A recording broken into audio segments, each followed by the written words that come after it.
Whether you're joining one of our events for the first time or if you're a seasoned regular, welcome to the Developer Marketing Summit.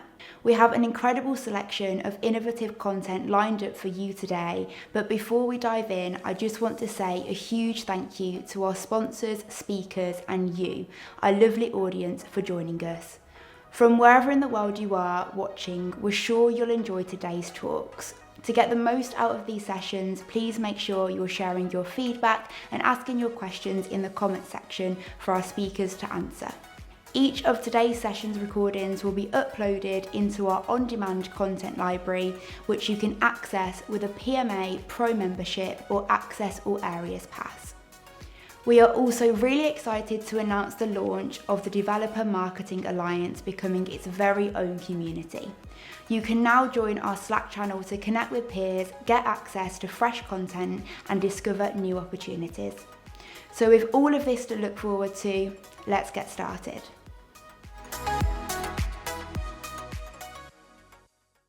Hello everyone and welcome to the Developer Marketing Summit.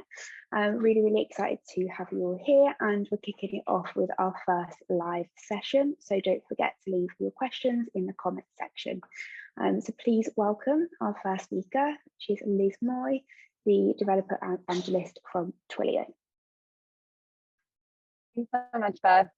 Really excited to be here today and chat with you all a little bit about getting into the developer mindset. So just to introduce myself, my name's Liz and I'm a developer evangelist at Twilio, which is a cloud communications and customer engagement company. And I really enjoy having these discussions and speaking on this topic because I come from a marketing background. So I was working in PR and marketing. And then I ended up going to a coding boot camp and worked as a software engineer for several years before transitioning into developer relations. And really, it's been a great experience because it's been an opportunity to sort of bring together two things that I really enjoy doing and I'm very interested in. And as I was thinking about how to structure this and what we could discuss today, I was thinking back to actually even before I became a marketer, because when I was in university, I went to journalism school. So I was thinking a lot about, how do I get into the mindset of somebody that I'm writing a story about? How do I start to think like them? And I really feel like that experience has helped me so much throughout my career in order to really dive into the way someone thinks about something in order to better communicate with them. So what we're going to do in the session today is we're going to go through some questions that as a marketer and as somebody that works in technology, you can think about as you're trying to think like a developer and consider what they might want to know or hear about your product. We're going to go into a framework that you can use for how to think about those touch points that you have with developers in the developer community. And then I'm going to share some tactics that I've found helpful and that I've seen in the industry that can help you get some answers to those questions so that you can start to more effectively communicate with the developers that use your product or that you would like to connect with to try out your product. So before we get going here, I think the number one piece of advice that has been shared with me that I found helpful and that I would readily share with anybody is just don't make assumptions. I think it's very easy, even as somebody who was a full-time software engineer, was a full-time developer, I still find myself sometimes making assumptions about, oh, well, I think that developers want to see this type of documentation, or, they probably really only want to hear about this particular programming language. And I know that I'm in dangerous territory if that starts to happen, because really we should always be not only listening to the community, but also looking at the data that's coming in and really taking in all of those factors as we decide, how we actually want to craft a message and craft things that developers can use. So as I mentioned, when I was in journalism school, when we were like in journalism 101, one of the very first things that they taught us was that we should always be thinking about 5 different questions. And I think these questions can really be used to help generate ideas when you're approaching a marketing strategy. So the first one is who. So if we're thinking about who in the context of the developer community, we want to think about like, who are these developers? Not only, who are they as individuals? What are the types of things that they might like? What are the types of messages that they might respond well to? But I think one of the big things that we need to consider now is that there are a lot of people that use technology and use code to do their jobs, and they might not always have the title of developer. So there are a lot of folks out there right now that are business analysts, product managers, even folks that work on the procurement side of things that are vetting products to see how they work, to see if it would be a good fit for their business. And they do know how to make things with code, or maybe they're using a low code tool, something like Airtable, or at Twilio, we have a product called Twilio Studio that's really something that anybody can use to build something. So I think it's also important not to just think of developers as people that write code and create things with code, but also people that use a variety of the stack and maybe are doing a lot of different things in their job. The next question is what? And so when we think about what, it's all about, what do developers need? What do they need to be successful? And how can we create experiences and messages that are really going to resonate with what they need? When we think about the question of when, I think about it from this perspective of, when in the life cycle is a developer going to use your product? When are they going to be trying it out? So for some developers, it might be that their manager approached them and said, we need to find a new database solution. So I'm going to need you to research all of these different options. Or it could be, we want to get more data about our customers. We need a CDP. Can you go out and vet some? For others, it may be, I have 3 hours on the weekend that my kid is going to be at a sleepover, and I just want to build a fun app using an API that I've been really curious about. So none of these things are invalid. They're all very valid experiences for someone to be approaching, trying out your technology, but kind of having different forms of content and ideas of when they're going to be coming into that journey can be really useful to you. The next question is where. So I kind of think about where from two different standpoints. One side of where obviously can be quite physical, regionally, where are they? And what restrictions might exist in terms of that. For a company like Twilio, where we have phone numbers that developers can purchase, there are different regulations in different countries for phone numbers. So from that standpoint, it is important to think about where regionally the developers that are going to be trying things out are. The other where that I find especially interesting, and I want to explore a little bit more today, is where in someone's programming or development journey are they? Are they a beginner, who's maybe just done their first Hello World and are picking up coding for the first time? Or are they a principal architect who's been coding for 20 years and has built, huge systems? Because the types of content that you're going to have for both of those types of audiences are going to be quite different. And it's really empowering to be able to segment that out and approach them in a way that makes sense for them. And also not turn someone off by either giving them something that they're just not interested in or that feels a little bit too out of their depth. And the last question, which I find to be the most important, is why. Because if we don't know why we're doing something, it's very easy to lose sight of the entire purpose of it. And I think that for this, coming from a marketing standpoint, we want to think about, why are developers using your product? Why are they using your tool? And it could be something that's very business oriented. It could be that they want to save on the bottom line and this is going to save them lots of money. But it could also be, we're going to be able to cut a bunch of time by using this. We're going to be able to give people time back with their families, with their friends, by switching over, automating this process. So being able to tap into that emotional why can also be a really, really great tool to have in your toolbox.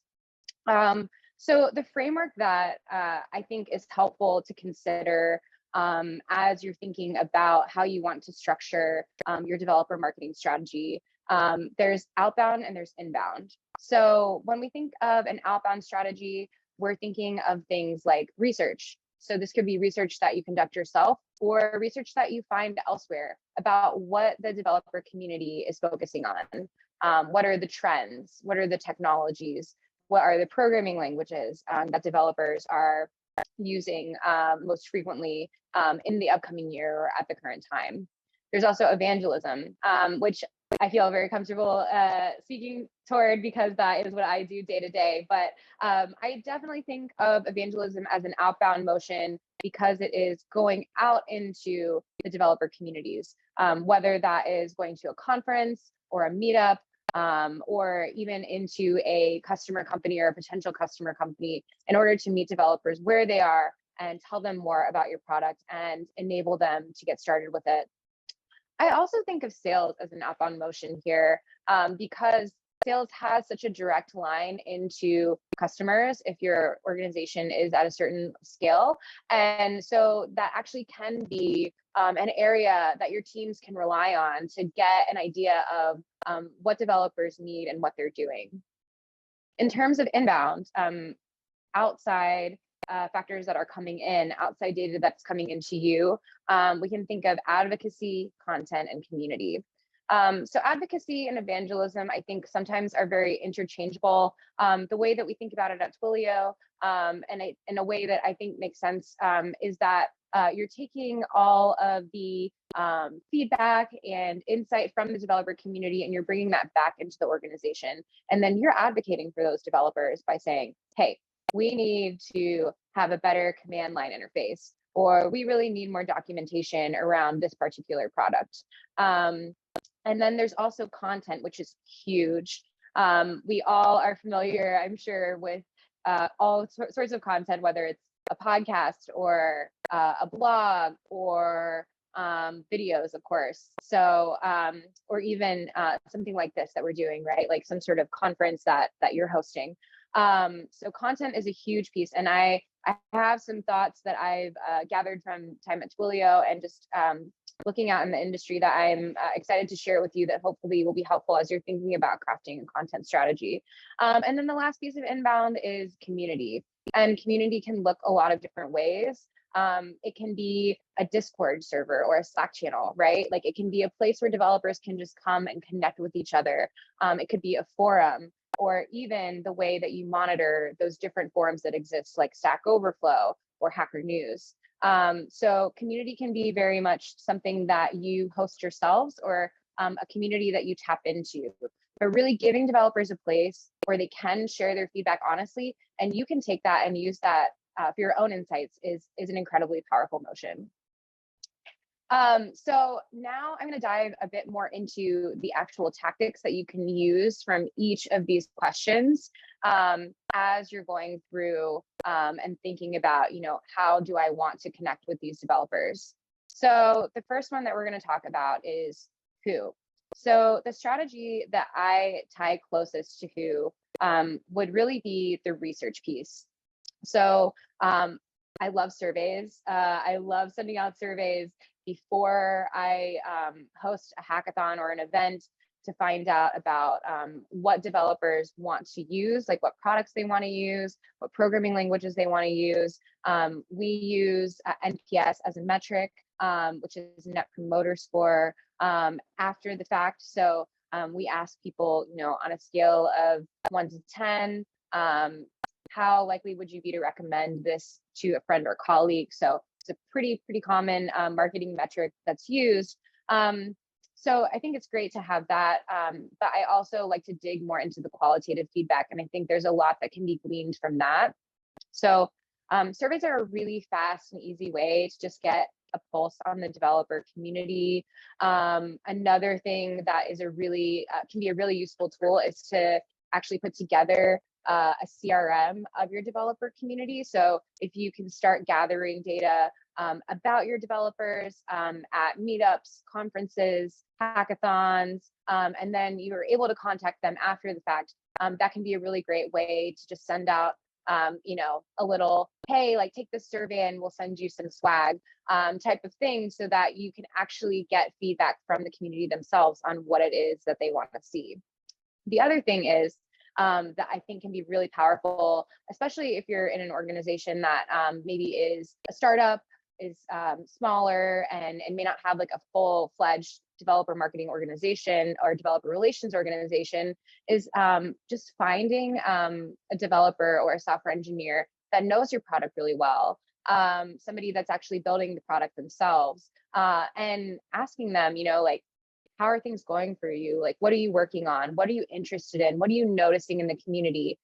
And if you can build that relationship, then that's also a person that you can turn to and say, hey, I really want to send out this email about, a new JavaScript feature. Could you give it a once over? What do you think? Does this make sense? So that way you kind of have like a sanity check there, and you're not having to like worry so much about whether that's going to resonate or not. Another thing that I think can be really great, if you're going to partner with the product team, is baking a survey into the sign up, right? So if somebody's coming and they're signing up to try your product, try to get a little bit of information about them, just so that you'll have that on the back end to be able to use to your advantage. The next question is what? And so this is, I think, really kind of where most of the tactical things come into play. So you're thinking about, what tactics are actually going to reach developers the best? Like, what do they want to see? What do they need? So I think the most immediate ones probably that you want to start thinking about are documentation, because if someone doesn't know how to use your product and they can't do it easily, you're going to lose them instantly. So, working with a docs team or a developer relations team that is able to work on that documentation, trying to figure out how you can cross promote that and utilize it in other areas is going to be immensely helpful. Step one. You definitely want to have swag. I mean, I'm laughing because I think that it's one thing that so many companies get so right. I've seen so much amazing swag just from the conferences that I've attended and the things that I've done. But it really does, if you have a quality product, whether it's a water bottle or a T-shirt or anything like that, people do remember that does reflect well on the brand. And another thing that you can kind of pair that with also is maybe like trying a free trial of the product.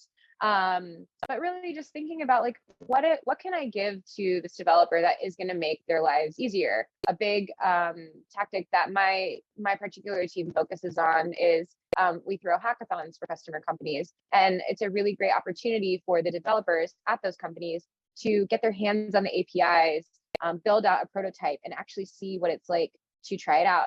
And a big sort of focus that I have is just making sure everything's ready for the day of, making sure that they can log into the console, that they've got credits, that there are helpers on hand to back them up, give them assistance, help them debug. So really, whatever it is that you decide that you want to do, just focusing on that. I think another way to find out what developers need is looking at the metrics, right? Looking at the inbound of like how they're coming in and what content they're consuming as they're coming to your product. And a story that I think is really powerful is that one of the top performing posts on the Twilio blog is not anything to do with Twilio. It is a blog post about how to set environment variables, which, if you don't know what that is, basically if you are building an application, there are certain different credentials that you need in order to run it, but you don't want those exposed. You don't want those to be available anywhere on the internet. So you have to put them in a special file that hides them away. It's something that every developer, if they are building with a programming language, is going to have to do at some point. And everyone forgets how to do it. Like, it's not something that you keep in your brain because it's just it's a crucial step, but it's not a step that you need to remember. So one of someone who's now a product manager, but previously was an advocate and evangelist, he wrote this post on how to store your environment variables. And it has been the top post in search for years, because people are always searching, how do I set environment variables? And it's the first result in Google, or maybe it's one of the top results in Google. So your developers, yes, as much as they want to see things directly about your product, they also have needs outside of just that. And so if you can tap into that, if you can find, what is it they want to hear about? Maybe it's a new framework. Maybe it's a new technology or an integration potentially between your technology and another technology. Tapping into those types of ideas and finding a way to highlight them, especially from a search perspective, can be a really great angle to go from. When? So this one's very tricky, I will say. I think when is a little bit harder to pin down, because everybody is coming at your product from a different angle, and you may not always be able to determine, okay, this person is going to start using it because they actually have to integrate it into their own build, or they want to set up something to handle their neighborhood listserv, and so they're going to try it out because they need it for something, but it's not going to be like deployed to millions of people. It's maybe going to be deployed to 50 people.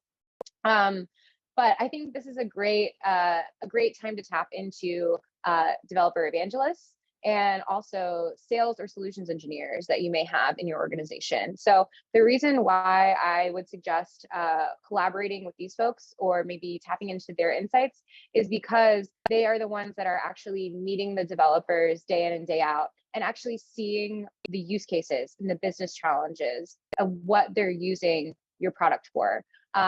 So I'm very lucky that I work with, honestly, what I would say are some of the best solutions engineers around, and for the evangelists as well, although that sounds a little bit biased because I am one. But the solution engineers just have such a wealth of knowledge, and they see such a high volume of use cases from companies that are in the growth stage up to immense giant enterprises, and so they'll have a wide variety of experiences to draw from, and probably can even show you some demos of the use cases that they have to demo and show off on a very regular basis. So I would say try to become friends with these people, or even just set up a roundtable with them, invite them to a summit that your team is having, and just draw insights from what they're seeing.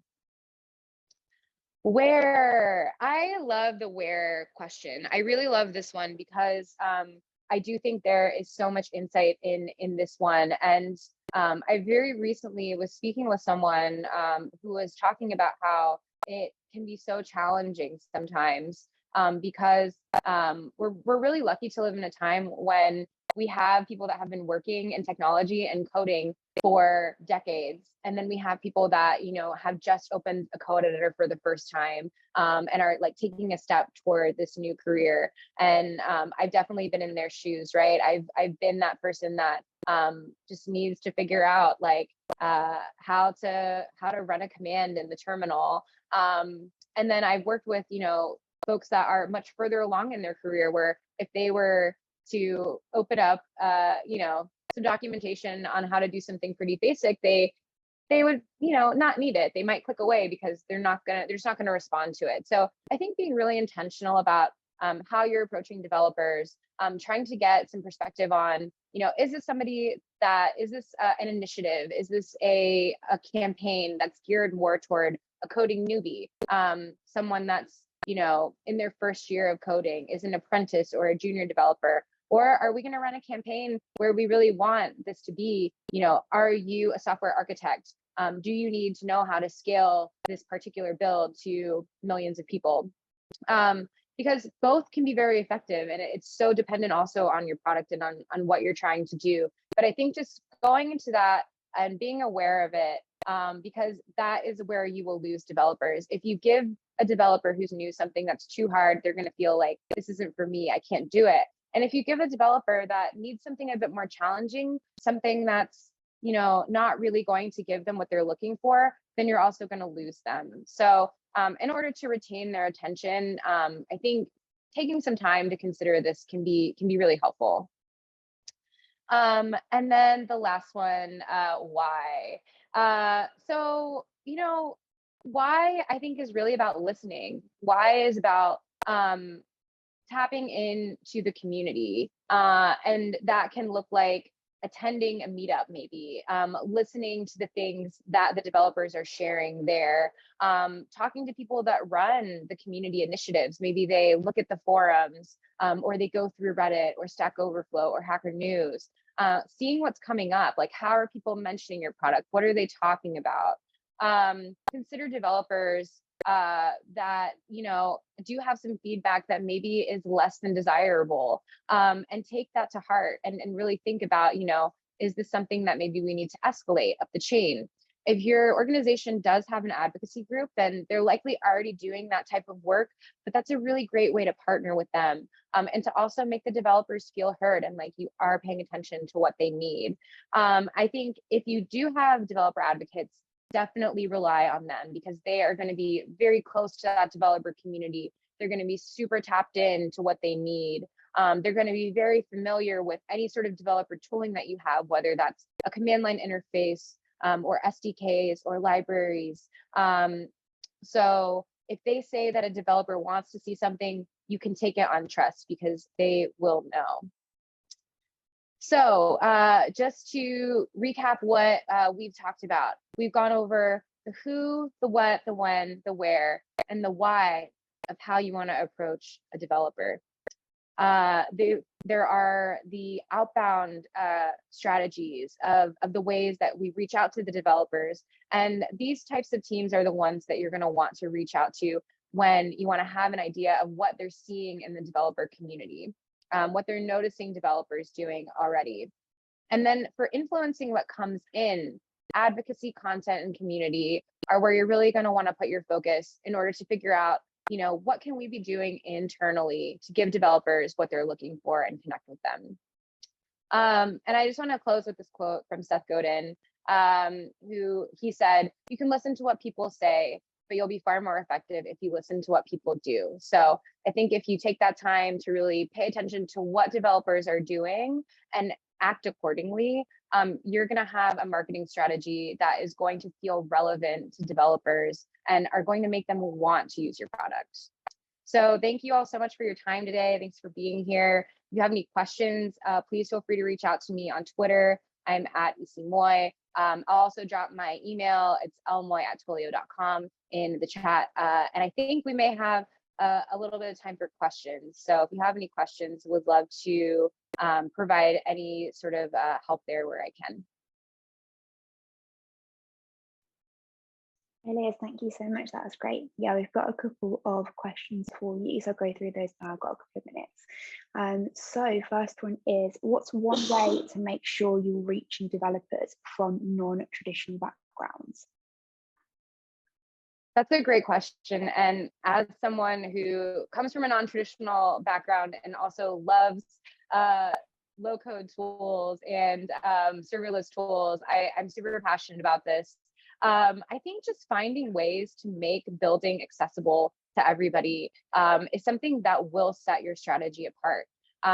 There are so many, I think, organizations that do a great job of reaching a specific type of developer, but if you can really diversify that, and what that can look like is, okay, we have a blog post about how to build something using a specific programming language and database. What if we took that and we just modified it to be able to build it with something like Google Apps Script, for instance, or Airtable, where you can really build a web application, but you don't necessarily need to write code.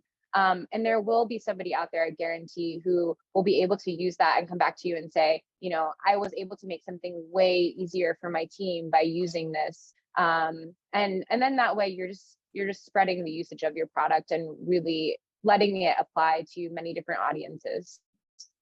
Amazing. I'll quickly squeeze another one in. So I love the idea of including a couple of user insight questions as part of onboarding, but it's easy to think these might negatively impact your user experience.